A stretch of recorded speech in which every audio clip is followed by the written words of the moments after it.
तबे तू ससुराल जइहा।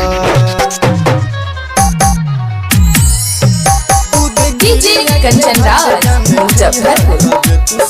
डीजे कंचन राज मुजफ्फरपुर। दूध किरिया के भात जान खइहा तबे तू ससुराल जइहा।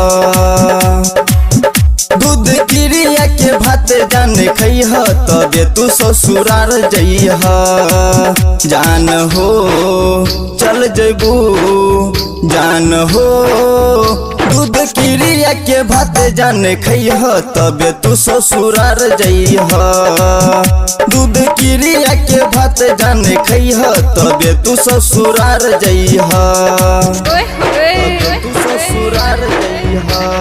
अखन अपने सब सुन रहल छी यादव अमलेश का।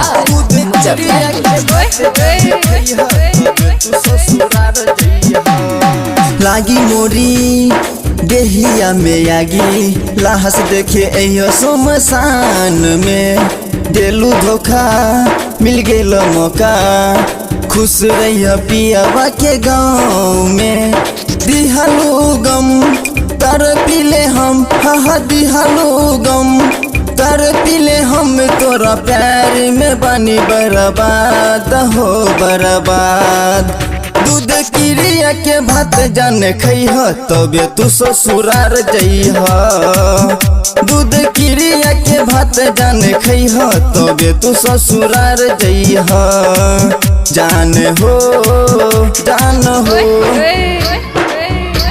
तबे तू ससुराल। डीजे कंचन राज मुजफ्फरपुर। तबे तू ससुराल। DJ Kanchan Raj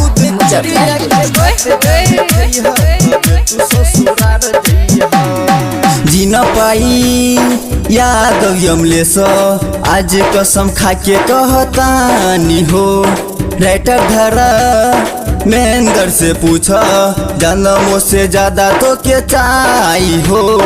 I love you कहता रहलू हाँ आई लव यू कहता रहलू।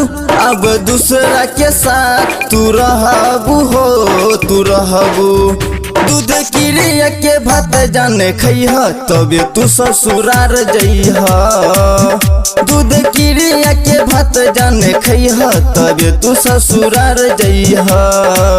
जान हो जान हो। धर्मा रिकॉर्डिंग स्टूडियो भरगामा।